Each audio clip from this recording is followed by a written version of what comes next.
Today's episode has been highly anticipated. We finally got on Mr. Randy Little. Now, during this episode, you may notice a few cuts, and that's just because some of the best parts and bits of information that Randy tells us, which we like to call golden nuggets, have been removed and consolidated into one very easy to absorb video, highlighting all the most important steps that Randy took to grow his business, which in turn will make it easier for you to execute growth in your own business. If you're interested in all that, stay tuned as we get that ready for you, and you can go ahead and follow us on Instagram for updates. It's at DTMWFI Pod, which is also in the description below. Now enjoy the episode. Everybody's got a short window to have that time. Life gets busy. So you got to find a way to stand out. Welcome back to Don't Take My Word For It. Today we have on Mr. Randy Little. He's a former owner of PFI here in Springfield. He's now berry farmer. You said commissioner of the Missouri State Fair, and just known as a successful businessman in the area. Thanks for coming on. Well, thank you. What have you been up to lately now that you sold your business?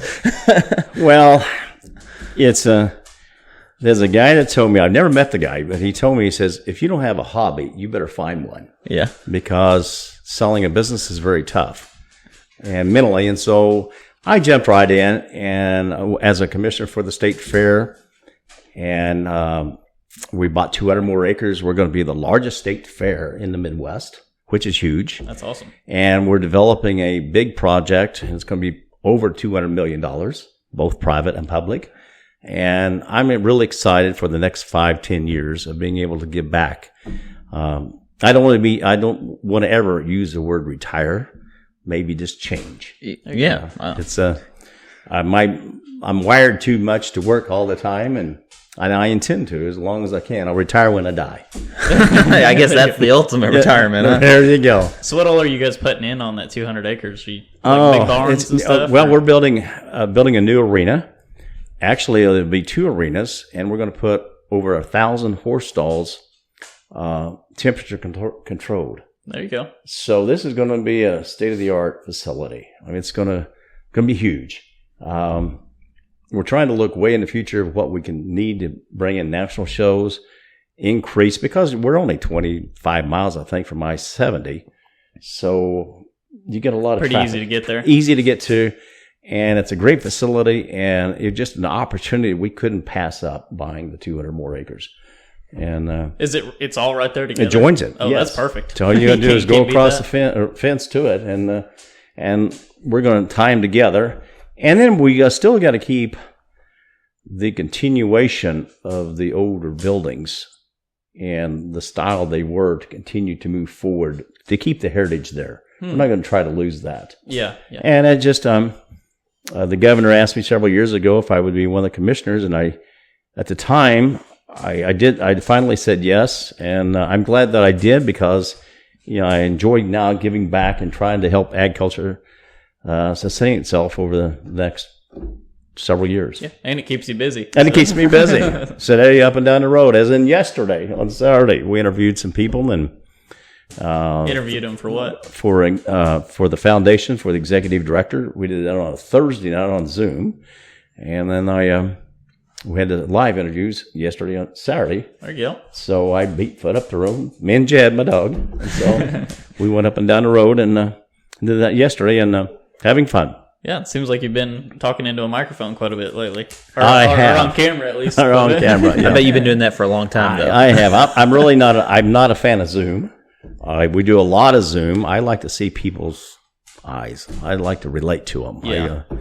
I can't do that otherwise. And so it's a reason, if you're going to hire someone that important, you need to go there and do it in person. Yeah. To me. So I guess let's backtrack a little, if you don't care. How did it all start? Like PFI, or is that what you started with? Yeah.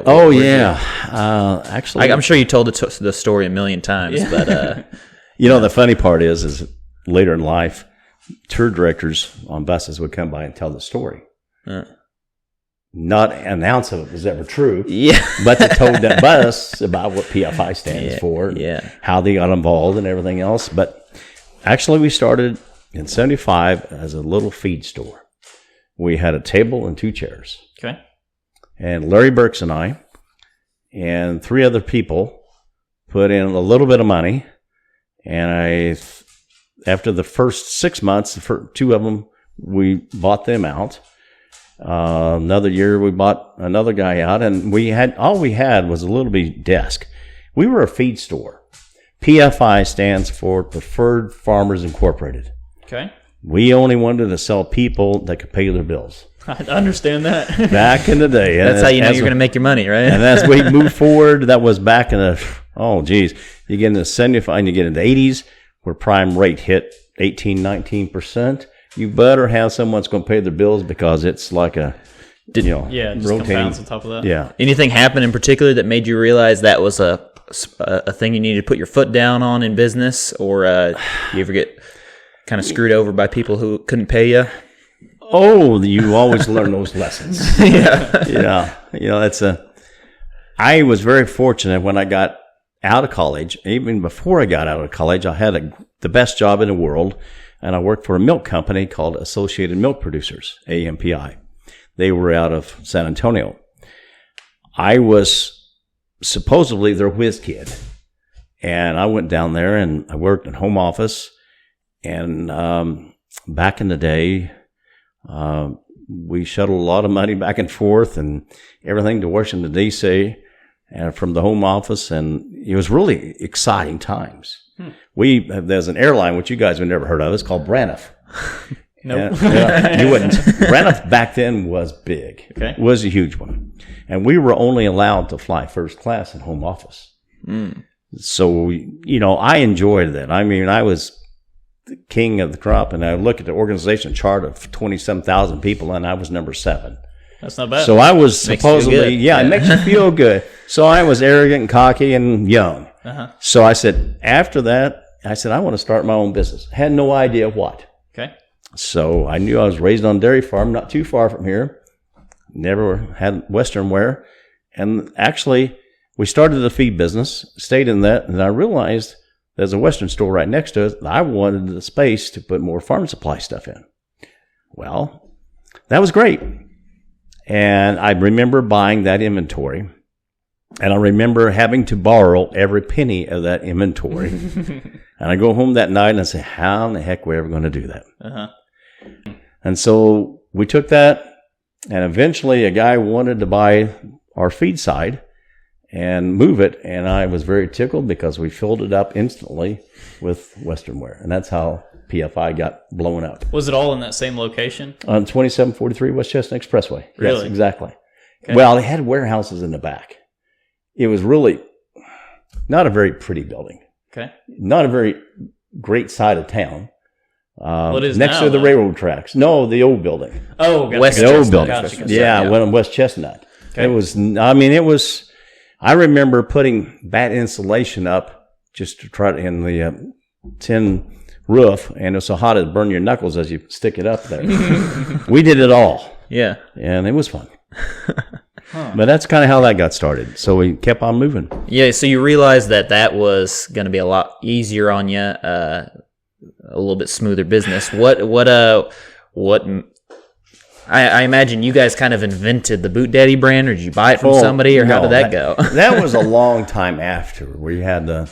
It's not a race to the bottom that way. Yeah, it's not a race to the bottom. You're never going to win the bottom. Yeah. Don't even go there. Yeah. How does that process work with deciding to start getting manufactured your own brand? Did you guys? I mean, how much of that process do you guys own, or did you guys own, or? Oh yes. It seems like kind of an interesting thing that would be kind of a lot of hurdles to get over to get a product on your shelves that you conceived. Guess about the shirt you have on. I bought it at Walmart. Well, forget that. But then I can tell you where it's made. Yeah. I did buy these jeans from PFI. There you go. I forget. Well, let's Right, take they the are, jeans. But anyway, you got to look out minimum of 2 years in front of you. We got to guess your size. We got to guess a demographic throughout the country, because we are a tourist store. You never wanted to say we were a tourist store, but we were. 50% of our business was 350 miles away. Wow. Really? You're only sitting here in a little small area. Springfield's great. Yeah. But if you didn't have the Branson, and it leads us back to our other TV shows that we did and the promotions that we came to drag people to us. So every given day, over half of our business was 350 miles away. Wow. Now, no one local would never know that. Yeah. But I got to guess what they're going to wear, what they're going to like, what you're going to create for them to make them like. You buy enough color to make a statement. Yeah. So, maybe an ugly color, but if you get enough people wearing it, it's still a statement. Yeah. And that's kind of, you do everything, and then you got to guess the numbers and everything else. It's a process, and we had a great team that did that. How'd you find out that most of your customers were that far away? Was it just Zip you serve? Okay, so whenever they buy something, you get their. It was always zip coding, yeah. Gotcha. I bet the internet has changed that quite a bit, how people get data on their customers and information like that. It did. Probably to back up some, because back when we were still on Chestnut Expressway in the 80s, I thought that I already covered all that I could cover. Mm-hmm. So we started a catalog. And I remember the first catalog we had, I think it's like 90,000. And we stick stamps on all 90,000 of those things all night long to get in the mail. And we were so proud of it. Yeah. Our tongue. And then at the end, we were mailing 8 million catalogs nationwide. And that drug a lot of people to us. Yeah. Wow. And every time you printed, you was writing $1 million check to cut for stamps. Mm. So you had to have all that inventory in, and you have it, make it perfect for you. And it's never a perfect circle. Internet then came along, and it improved that, because you don't need a paper catalog. Yeah. You can change if you run out of that shirt. You can change and put his shirt on. Yeah. That's awesome. Yep. Change the times and technology.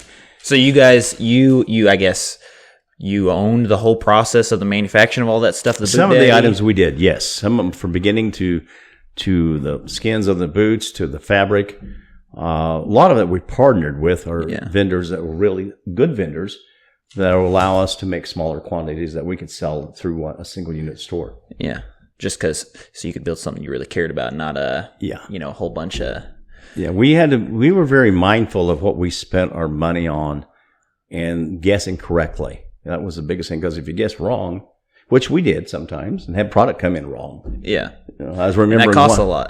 I remember one time, it was a Christmas catalog, and we had a red, white, and blue shirt, and that was a 4th of July catalog. Had a red, white, blue shirt. I was like, all right. It came in pink. It was so far from red, it was unreal. So you can't use it. Yeah. And that was your lead. It was on the cover. The back cover, and the inside two covers are the most items you're going to sell. Okay. No matter what, because they're visible there. You look at them. And it came in wrong. We had one time that we featured, and it's a long sleeve and had the sleeves sewn upside down. It wouldn't even fit a dog or a monkey. So, but you're there. Yeah. Those are just things are failures, but you live through them. You substitute something out and make it happen. But yeah. And this is already something you had posted in your catalog. Oh, yeah. You're waiting for the product to come in, because you got to do the print, the catalog, and everything else. You ordered the product a long time ago, and when it hits, you expect for that shirt to be correct, not upside down sleeves. But it happens. Dang. Yeah. Yeah, I guess you're going to have some mistakes mixed in with them. Yeah. There's winners and losers. Yeah. But, fortunately, more winners than losers. I always think it's kind of interesting to think of what motivations drive people to make their choices in business. But what makes you decide to sell other people's products versus sell your own product? Did you see people's stuff and it wasn't up to your par? Did you just think you were going to make more money by selling your own product? How did that decision come about? You got to blend, because a name like a Justin used to be, or an Ariat that you're aware of, or Cinch jeans or Wrangler jeans, they have national brand recognition. So to get your national, you need to tag along with them and say this is a Boot Daddy selection or Boot Daddy collection from Wrangler or Cinch or Ariat, which we did. And we made a lot of boots back in the Ariat had a boot called a Fat Baby. It was a short boot for women, and they called it a Fat Baby. Caught on really good. Didn't think so. It caught on extremely good. So therefore, we went and bought our own leather from them and a certain color. You got to think about it. We had to buy 1,000 boots of a certain color, and hopefully that you're going to sell 1,000 boots of one color out of one single store. Yeah. And not make it look crowded. We did that probably 6 or 8 times, and we won every time.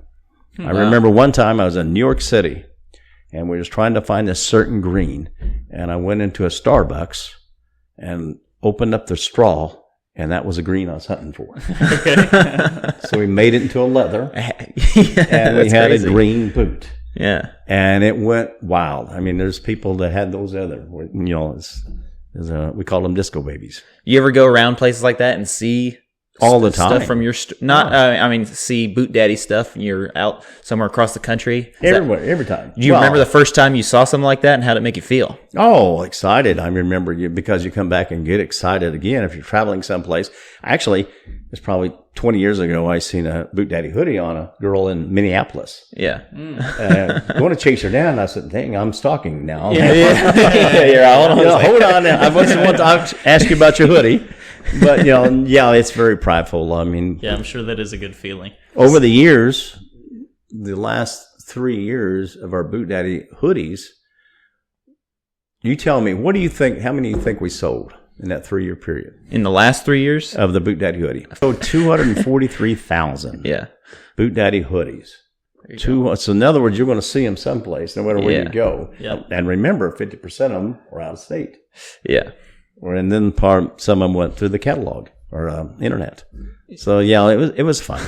Did you ever think about opening more stores, or did you have other stores? I never had that skill set. Okay. I never had that skill set, and you should have. Mine was just more of direct marketing, one-on-one to people, fun, happy, concerts, PBR, stuff like that we did, which was huge, and we increased every year. Very few companies through technology that we kept on increasing all those years. During COVID, we increased. 2008 blow up market, we still had an increase year. Everybody was laying off people right and left. Well, when you lower that inventory down, you're going to expect to have lower sales. You will have lower sales. And everybody was doing that. And I said, I'm going to do just the opposite. So everybody's dumping the product. I went out and bought that product. And got it brought cheap it that in. way. Bought it cheaper, and then we come in and said, we're going to sell it. Yeah. We're going to hire people. We're going to be positive instead of negative.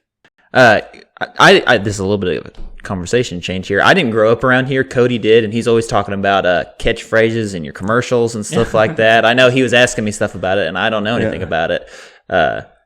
What were you were asking about a catchphrase that he had there? When did you come up with the "I'm Randy Little and I'm not kidding"? There was a guy that was so talented that really liked us. He was with KY3. He was in a production department named Fred Schweitzer.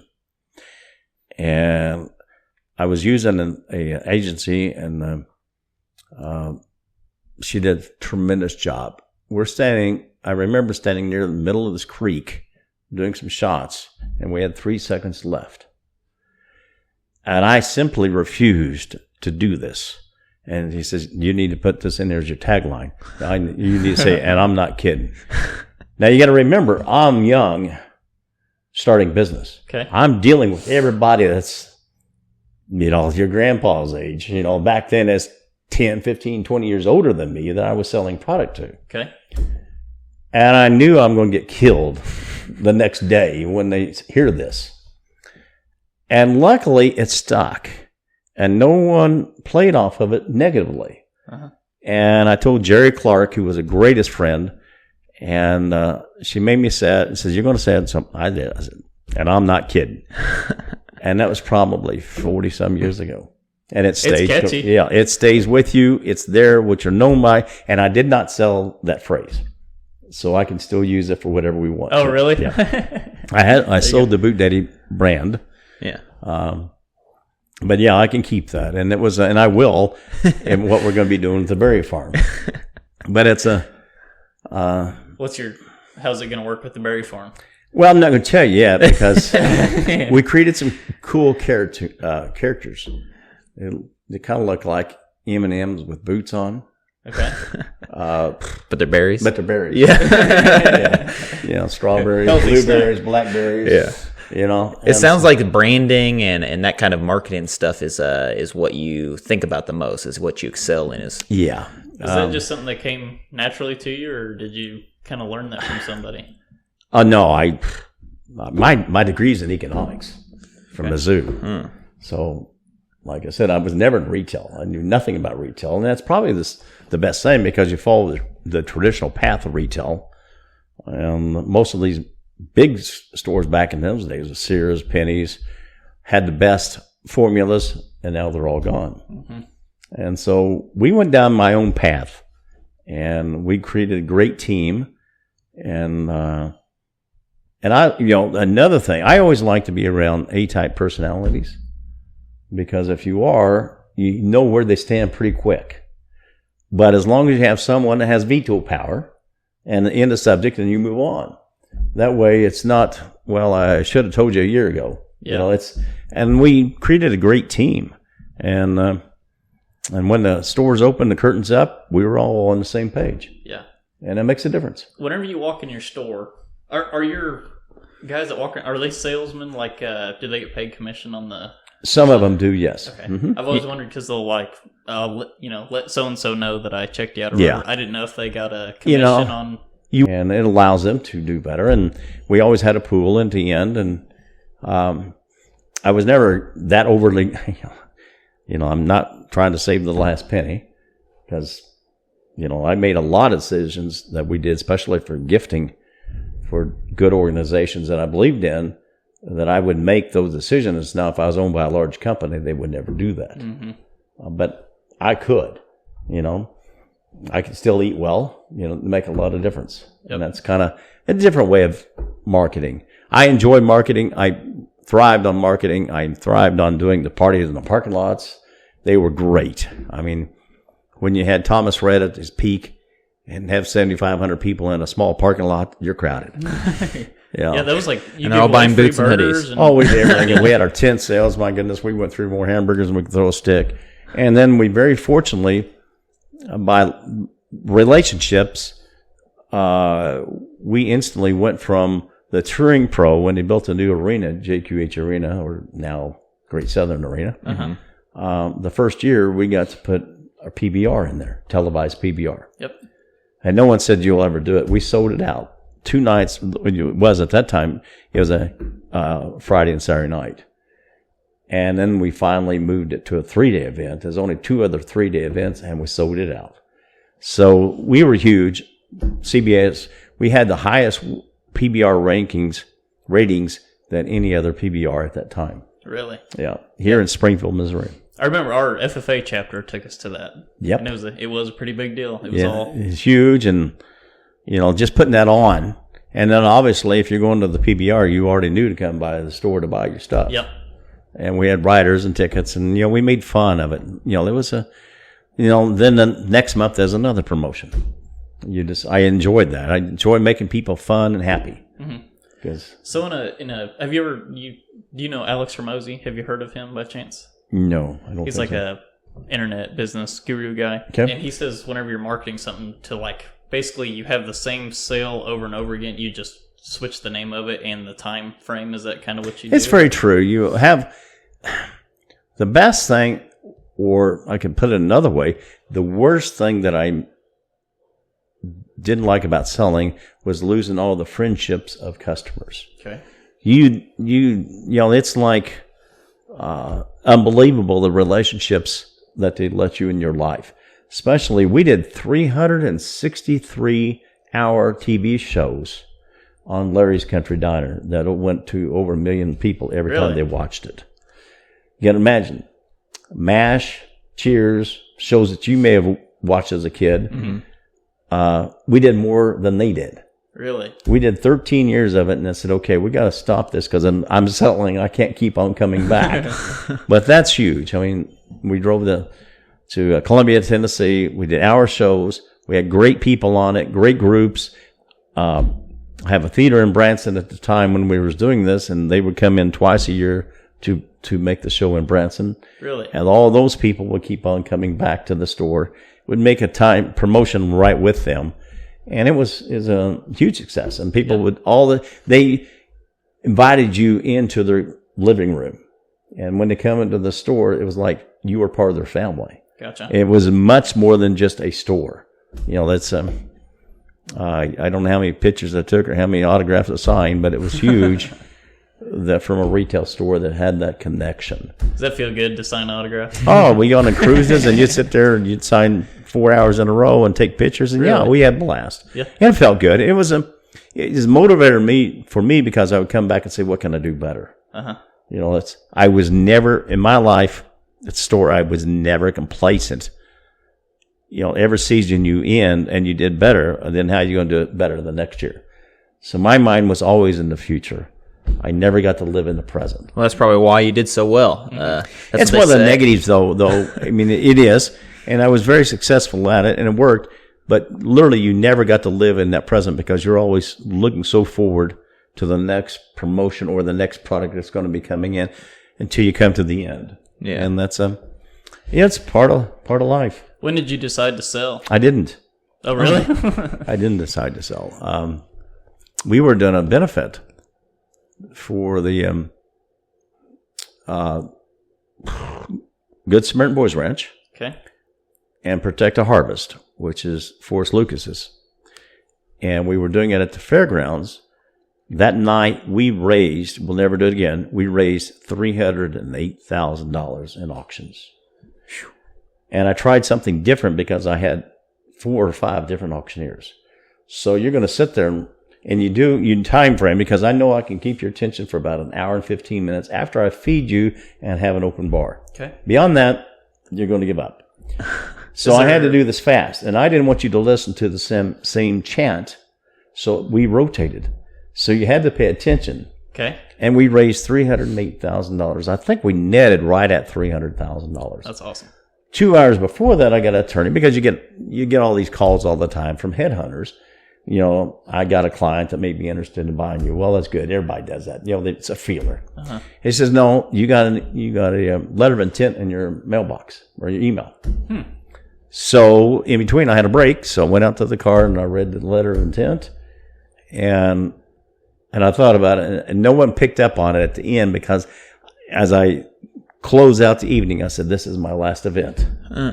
And some people caught it later, but I said, I'm done.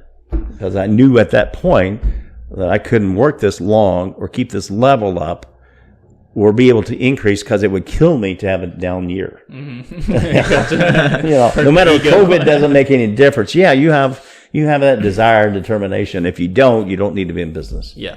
And you don't do it for the money. You do it for the money the first few years. Beyond that, you do it for all the other reasons. Gotcha.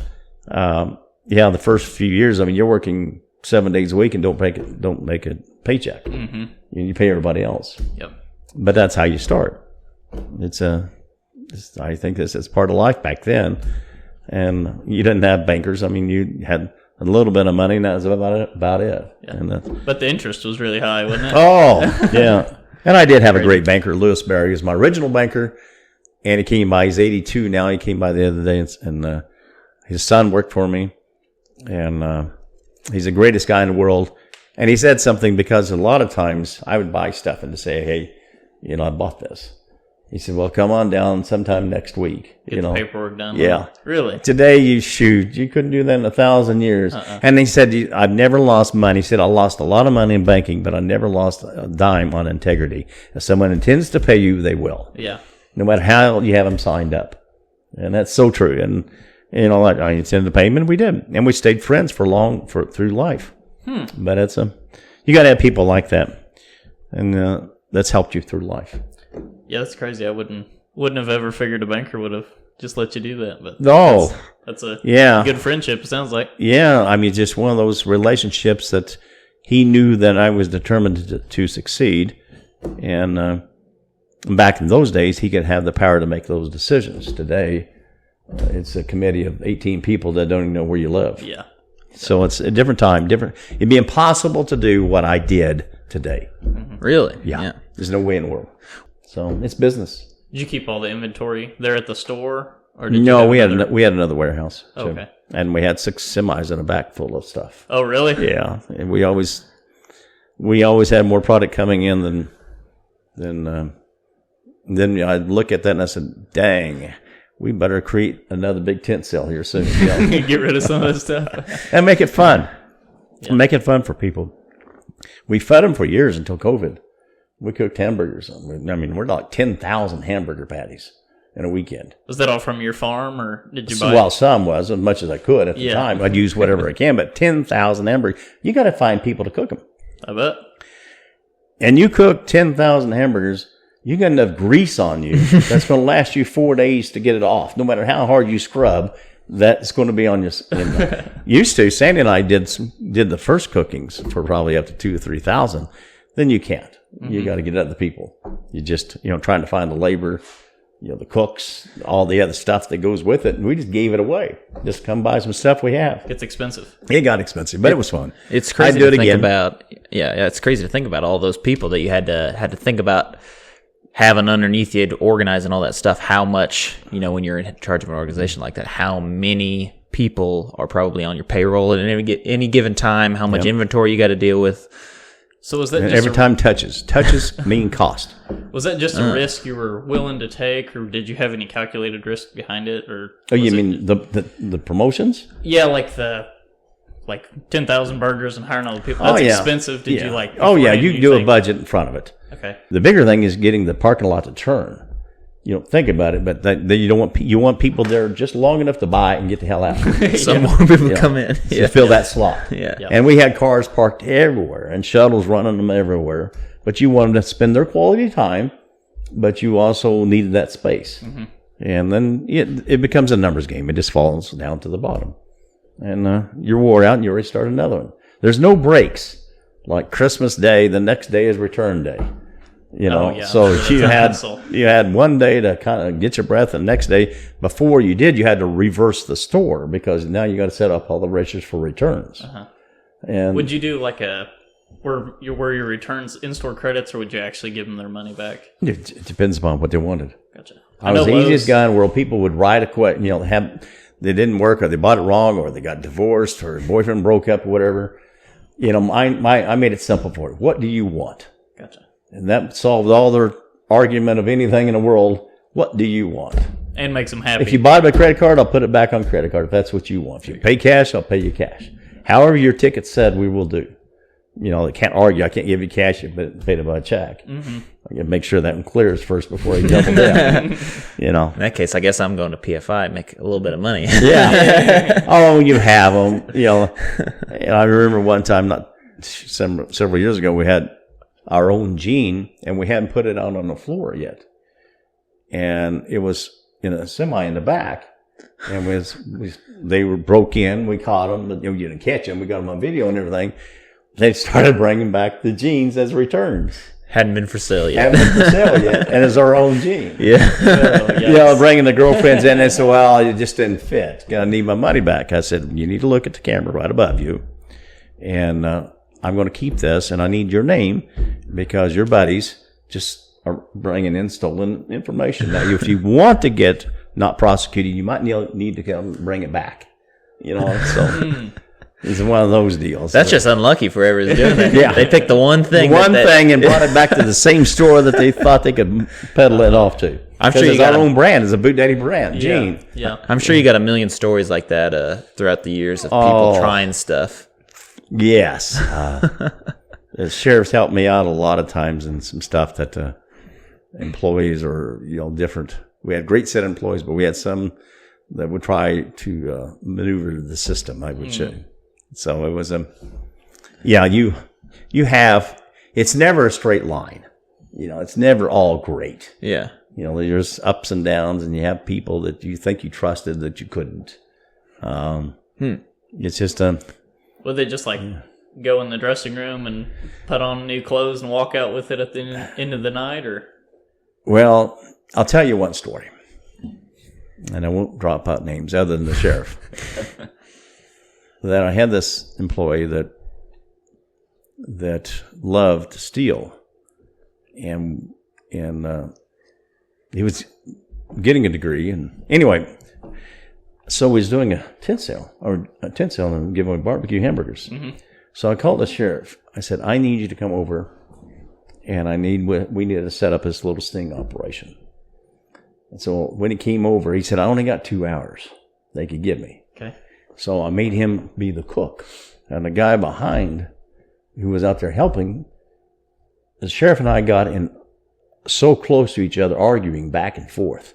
Pretend. Mm-hmm. But I mean, we're, ready to tackle each other. And I'd walk away, and the sheriff would say, I hate that son of a gun, I don't want to, I'd like to get, this guy said, well, what would you like? I can kind of help you.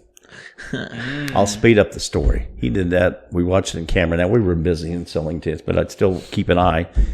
And so at the end, when he left, he said, I got to go. And the guy said, well, just follow me over here. Once he opened up the trunk and had all this stuff that he thought he wanted, hats, boots, jeans, belts, and buckles, and just a whole array of everything from his size. And the sheriff reached back behind him, got the handcuffs, and walked him back through the store. But we had it set up to where we were really arguing.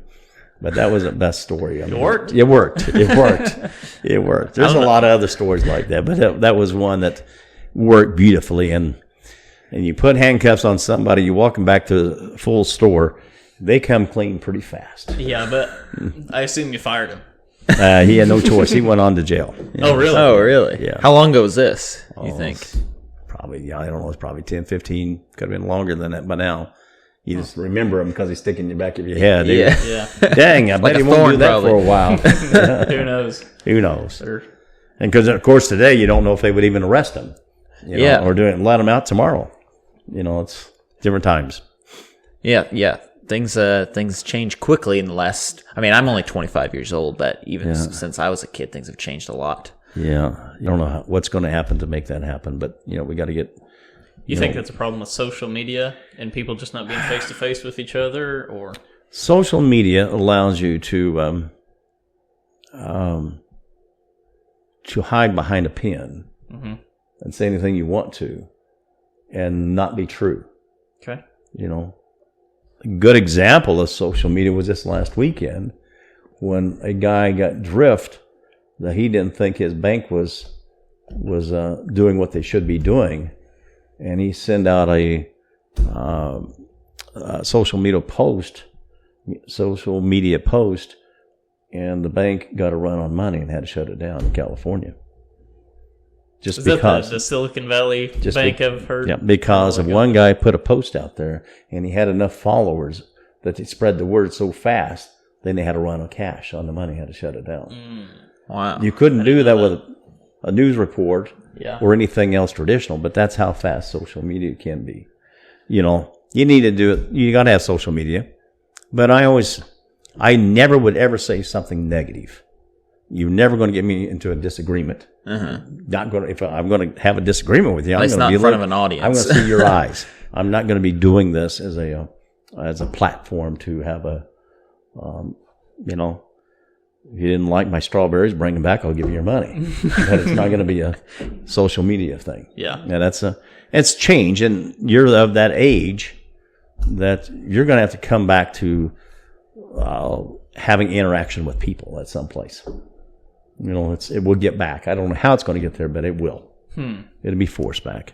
Because you need to have that. You need to have social interaction, and you need to be able to create relationships, and you need to get from behind the pen.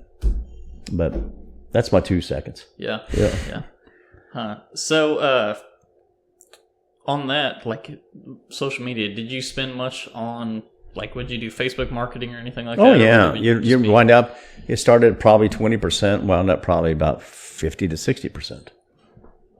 Because your Facebook is grandparents. Yeah. You know. Yeah. You can tell everybody's life on grandparents, you know. Yeah. You're allowed 5,000 friends, and then you got to start another one. Oh, I didn't know that. Yeah. Yeah. But now that you say it, sounds familiar. I feel like I might have heard that somewhere. Yeah, that's You true. got 5,000 friends on Facebook? Yeah. Really? Yeah. And I think I got then like I started another one. I've got 2 other ones, but you got to keep them as corporate accounts. Yeah. Really? Yeah. Okay. I didn't know that. Yeah, it's Learn something you're every day. maxed out, and we maxed out early once it came out, and that's You know, and they're all great people, but we're going to tell you something that is going to be positive. Mm-hmm. We're not going to be into the negative woods, and I'm going to get political. I'm not going to, you know, go down the wrong pipe. I've got customers from every walks of life, and we're going to stay in the zone of doing business. We're not going to get that way, or we didn't. Yeah. You know, they may change it. That's their choice. They can do whatever they want to. You know? But I'm never going to get there. Even Who with bought the you? Cavenders, great people. I knew the dad, and I knew the boys. Great people. They just going to operate differently than what I would do. Okay. More of a corporate type style. You got to be more cookie cutter. Gotcha. You got to follow this to this to this, and mine was there's no rules here. Yep. Let's create our own fun. Yep. And let's I feel create like our people activities. enjoy their lives a lot more that way versus, you know, I mean, from do this. dog dips to chick days. I mean, I was thinking of all elephant rides. My goodness, to the big events. Who would ever thought we could have party in the parking lots? It's that was huge. Just setting it up and tearing it down, and then that same day it's still being business. Televised PBRs. I mean, the stuff that we did is not normal for retail. Mm-hmm. We were never. I always tell people I'm a marketing company. I just happen to be marketing Western wear. Okay. And that's you think you could apply that to other business and still be successful? All the time. You betcha. I mean, there's several of them we're looking at, you know, I'm just trying to help now and do some stuff with. There's still a great opportunity. There's a new business I'd love to start. I may start. I've got a young guy that I got an idea for that I need the young because I'm not young anymore, you know, and I think it'd be a great company. I'm not going to tell you what it is now, but it's a. Well, that's kind of what the people who watch the videos we've been putting out, that's what they're trying to do is young people who kind of have a dream about being successful in business. I mean, what kind of choices do you think those people should make to make them successful? I mean, what steps do you think somebody, you know, my age, who's watching a video like this, talking to you because you're in a special position, you know, or you're very successful because I'm person. old. Is that what you're saying? No. You're said that. one of them. I think that's what you just said. That special position is that you're old as dirt. You've been very successful, it seems. You know, I'll never forget. You've been around the block a few times, I imagine. We have this church lady on Nadine on Larry's Country Diner, and Larry's Country Diner is always live. And this guy was on, and he was old, and she walked out your live TV and says, "You're so old, you're just farting dust." And I said, "This is live TV," and he says, "Yes, I am." You know, it's kind of like, oh my goodness. Well, nowadays they'd make a good clip online. Yeah, it would make back down to the line. But fortunately for us, we never went down, and that was my driving force to always win. Was there a point where you realized you're like, man, it's been a long time. We've always been going up. I'm scared to go down now. I was 2008. I was paranoid. Yeah. That I'm going to lose. I never forget that time because everybody's laying off people, and we had a store meeting. Everybody thought they were going to get laid off, and we're going to cut back. And I'll never forget that because I said we are not laying off. We are going to add bodies, and we're going to increase our sales. And it worked. Just the momentum of relief that we're not going to lay anybody off allowed them to get in their mind to be positive. And I imagine you did the math on that. And we did the math. It sounds like you have like a really abundant way of thinking. Like everything can always be better, be positive. You can make it big. Yeah. It goes back to act instead of react. Okay. You know, it's everybody's wanting to go one direction, go the opposite. Think about what the direction you're going. Of anything, it applies to. I don't know what it doesn't apply to. But yeah, I am getting older in that stage of my life, but I'm going to keep on trying different things. And I've got an idea that I hope to get off the ground relatively soon. And I love marketing. I like creating crowds. I don't like participating in crowds. Yeah. Yeah. It's kind of different. You know, I'm not going to stand in line for people stood in line wrapped around our store when we did, I forget, is a cartoon character. Scooby-Doo. Scooby-Doo at a Western store. Okay. Scooby-Doo at a Western store. We did a Sunday morning, I think maybe get 20, 30 people see Scooby-Doo. They were lined around the store with their kids. Really? And guess what? They bought their kids something. You know, I never thought about Scooby-Doo. And Scooby-Doo says, I got to leave. It's only a 2-hour deal. And I told him, ain't no way in hell you're getting out of that suit. Yeah. You're going to be here until the last Give me kid a suit leaves. or something. You know, I'll change your airline flight. Don't worry about Scooby. And stuff like that you didn't know was going to win because we had such a great following of great customers. And you create that by great customer service. You know, be greeted as you walk through that door. Not sell you, greet you. Yeah. Get them out fast. When it comes to pay time, they're done. Yeah, there was a book, I forget what book I was reading, but it was like, if you want to make the experience good, make it really great at the beginning because you remember the beginning and then remember the end. It's the stuff in the middle that you just really don't remember. And the best thing, if you could, I was really not good at it, but I tried to get better, is to remember names. You know, from especially out-of-towners, where you see them 2 or 3 times a day, recall where they're from.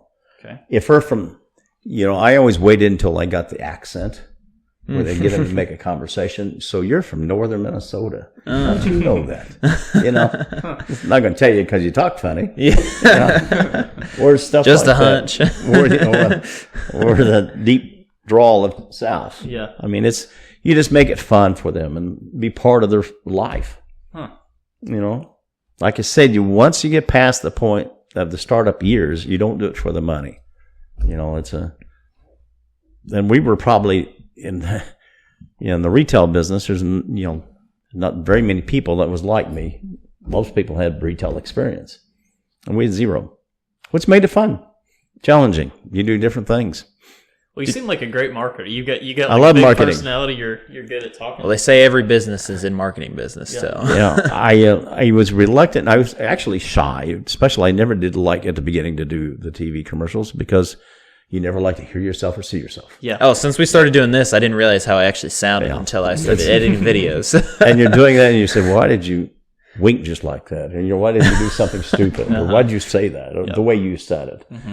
And we always did our commercials early in the morning. I drank a lot of green tea, and you got to get the energy up. Okay. You can't be mundane. You got to get a point across, and then you got to have humor, fun, and people to recognize it. And that's and we did a lot of radio and TV and social media. But yeah, you become visible, and people recognize you, and they want to be part of you at that time. So you had to be cautious of that, no matter where you're at, because I was on this cruise ship, Larry's Country on a cruise ship, and I actually went up to the next top booth, and I had shorts and tennis shoes on. But they beat me to death. Really? So the next day, I was on that cruise ship in long sleeve shirts and boots and jeans. That was your brand. That was who they expected to see, and that's what they're going to see. Yeah. You know, they're my customer. I don't give a care. I'm on the cruise. I'll give it up. You know, stay in the air conditioned area. But you know, that's the image that you want to have. Never wear something you didn't sell. You know, they say, "What did you get there? Where do you think I got it?" We loved our Boot Daddy cologne. Now that I think about it, I should have I got a couple shirts I bought at PFI. I don't know why I didn't wear them today. Yeah, colognes or perfumes. My goodness, candles, everything we did. You know, and of course, the theater we bought. One of my better things we did, and I'm actually going to see them next week in Oak City, as the Texas Tenors. They were in the top 10 or top 4, I think, on America's Got Talent many years ago. When probably 15 years ago or so. And I wanted them to be at the theater in Branson. Mm-hmm. I knew one of them. I knew one of them, the dad, more than I knew him. So I'm going out, and when you signed in the quarterfinals of that show, you had to sign to a marketing company, and it was actually owned by Jerry Springer. Really? Yes. So I'm on the airplane from here to Vegas trying in my mind how I'm going to communicate with this guy, trying to find out everything about him. He had a product that I want that he knew that he couldn't market, and I had a product that I didn't want to pay too much for to market down here. Yeah. So we had actually turned out that this guy was just as nice a guy as you could get. You break in the middle, he would go out on the street in Vegas and do his shtick, make everybody mad and everything else, and come back. 2 minutes later, we're back to a normal conversation. Really? And I came home with the Texas Tenors being at the highlight of our theater. And so, yeah, that's a long time ago.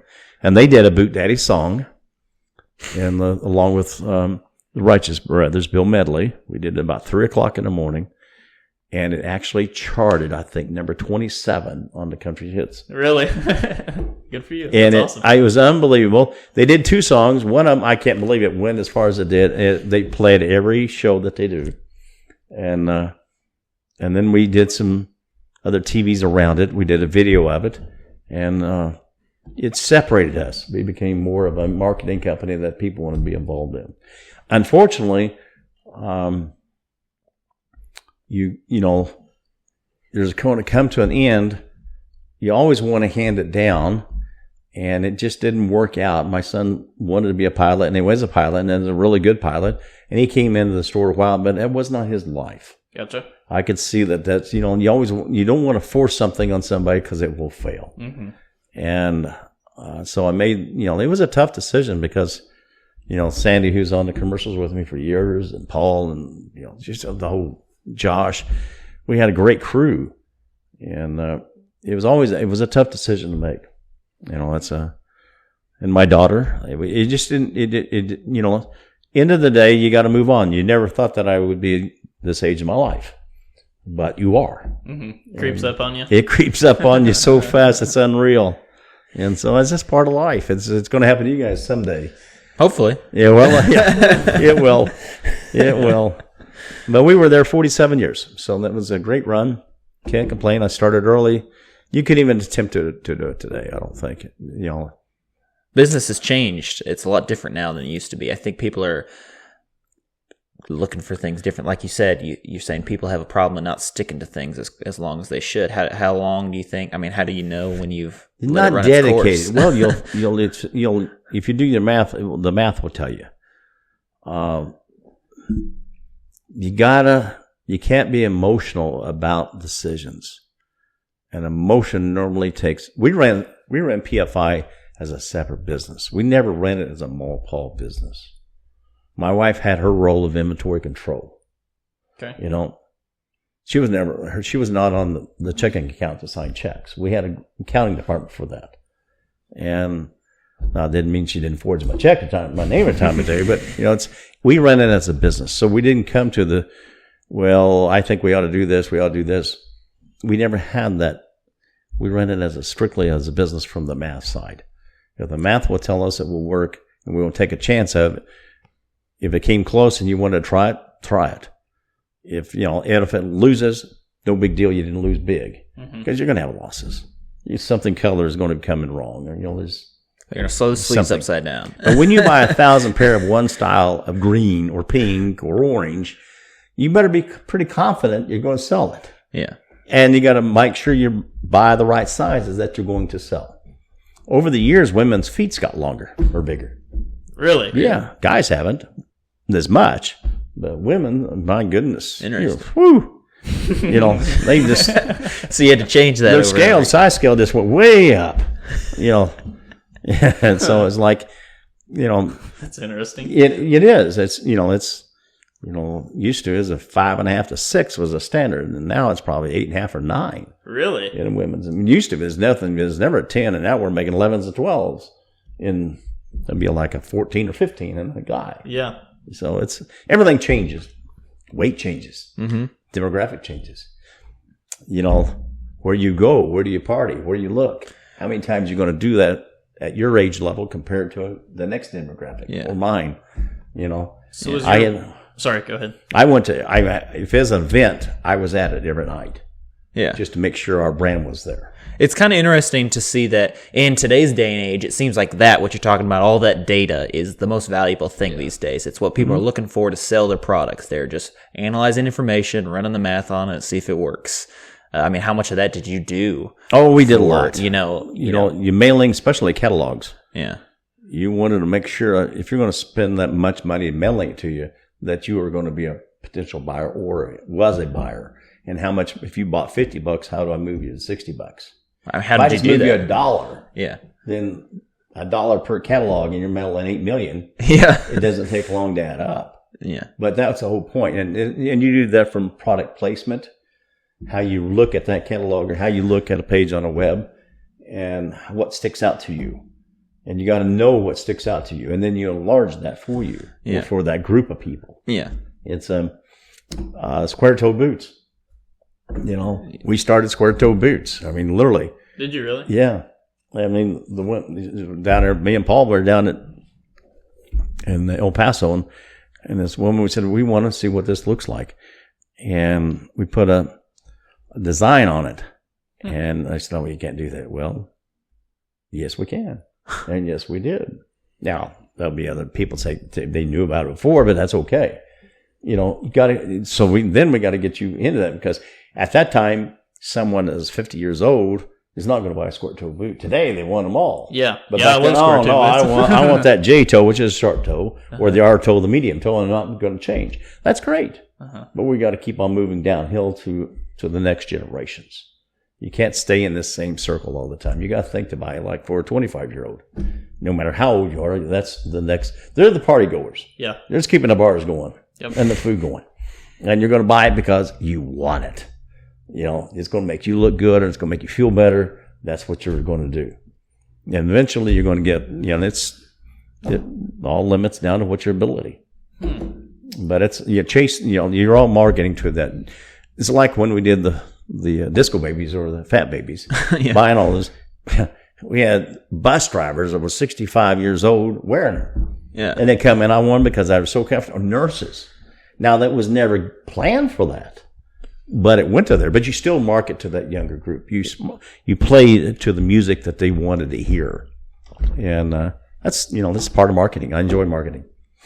Yeah, sounds like you're good at it. Yeah.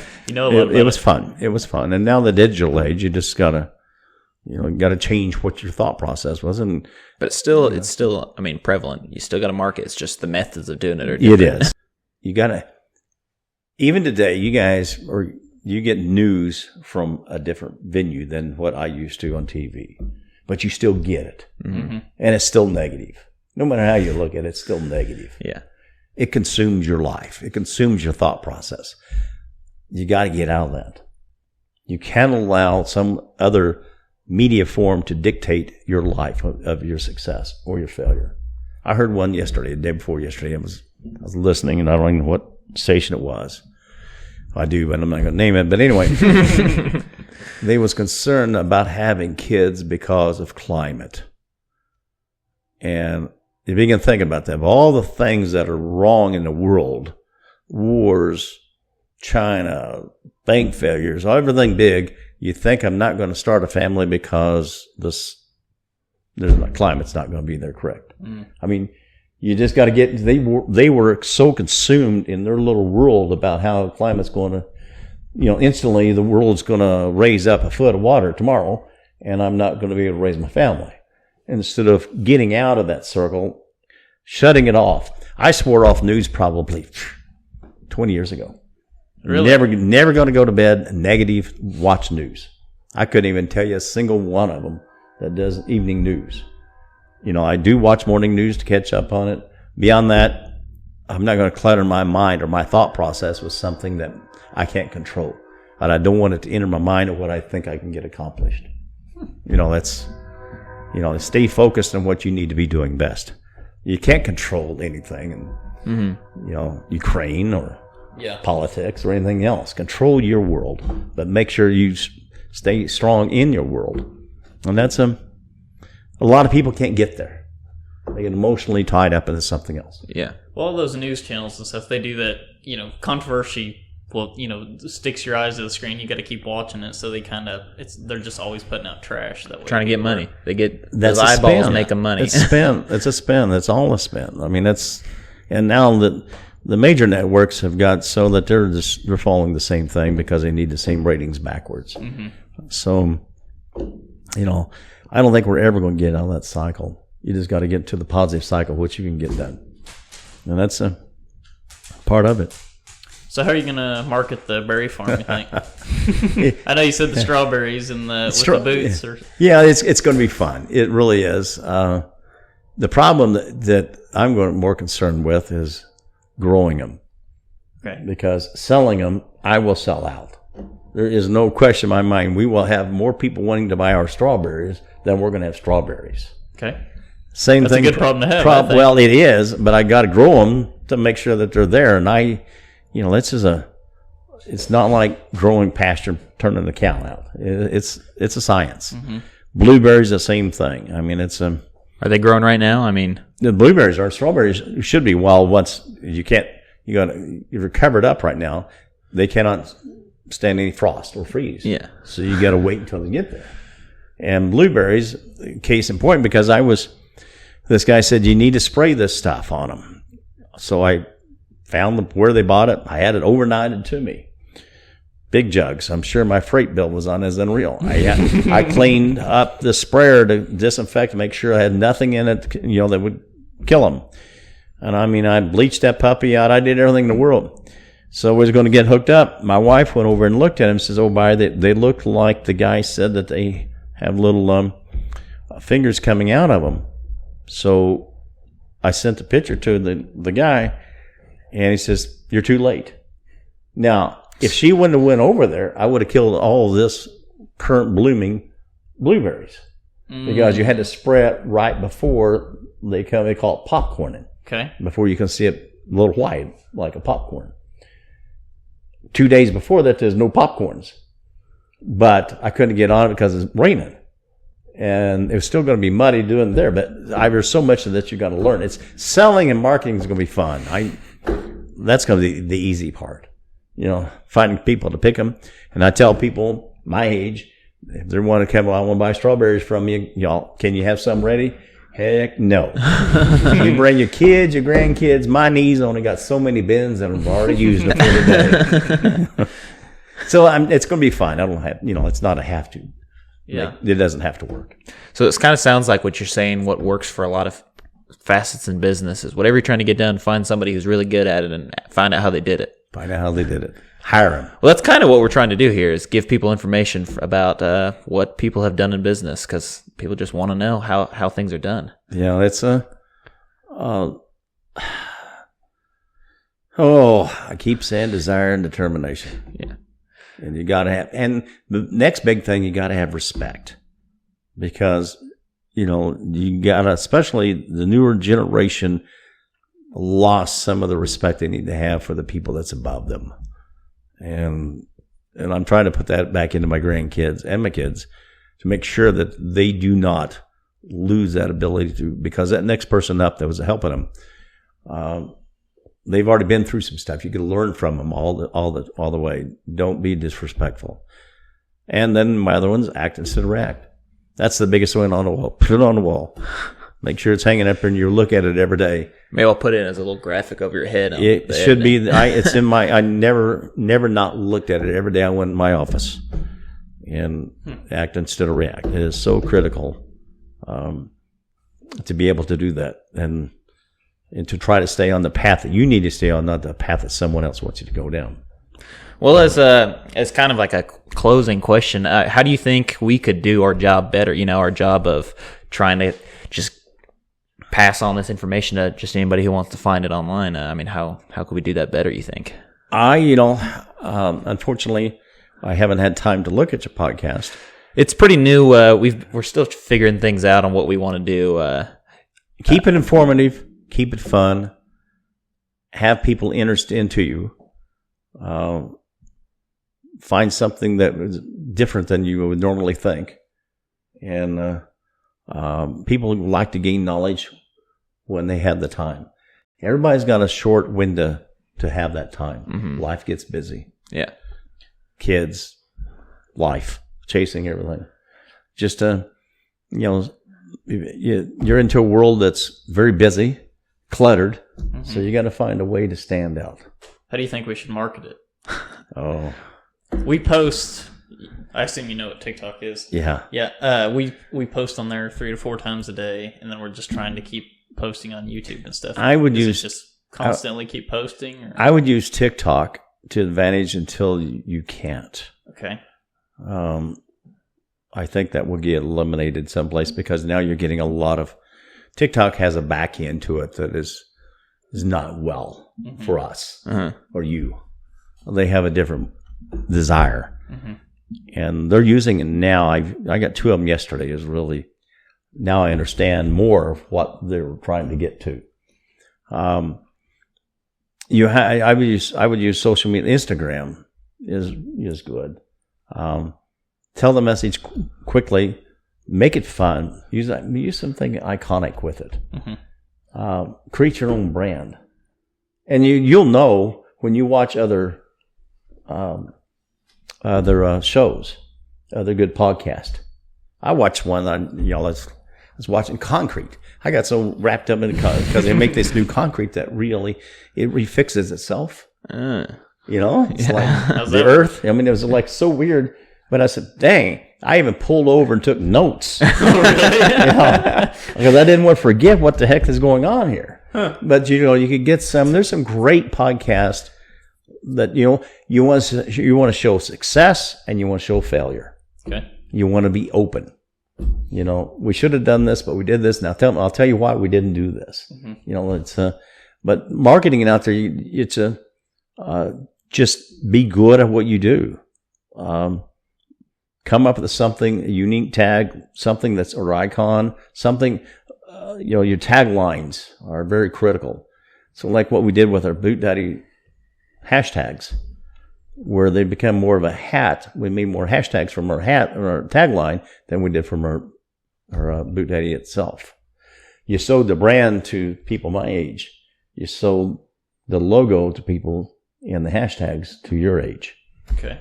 So it depends on which demographic you want to get to. So mostly just create the best product you can, and then the word of mouth kind of. You got to force it out there. You want to get people to spread. Okay. You want to get as you get bigger, you'll create something for them to be attached to you. Let them. You got to be special. If you're not special, you're going to get lost. If you become ordinary, and that's the only thing we didn't ever want to be at PFI is be ordinary. And when you become ordinary, you're going to lose that base. So more creative you can get, the better. Yeah. Later on, we don't know whenever we're going to do it, or maybe you think it's a bad idea, but we're either going to sell a monthly subscription to where you can see certain information or some kind of merchandise. Do you think that's... No, I think subscriptions is good. Just be careful. There's several of them that I could give you that have been very successful in subscriptions. They take a long time to develop, but you got them. Yeah, and they're reoccurring. You really need to get a subscription based where you're going to give them a free trial, and then it automatically converts over where they can opt out. Yeah. You don't want anybody to pay for something they don't know they will do it. Yeah. Product is good. It's just you need to create a brand first. Yeah. You can't sell something. You can give it away, but you can't sell it. Yeah, it's the brand that makes it valuable. Yeah. Yeah, and the building a brand is a long-term endeavor. It may be quick to you, but just think of the iconic brands that you can remember, and how many years it took, and how many millions of dollars they spent on that brand. Mm-hmm. Now today it's faster because we have faster ways to getting to people that may be wanting to be like you. Or you guys, or whatever brand you're trying to promote. You gotta stand out. Make something stand out. Okay. That's. Well, that's what you're here for. We're here. You're here to stand out. Yeah, just because I'm old, I get it. No, it's all fun. I've had a great life. I wouldn't change an ounce of it. It went by really fast.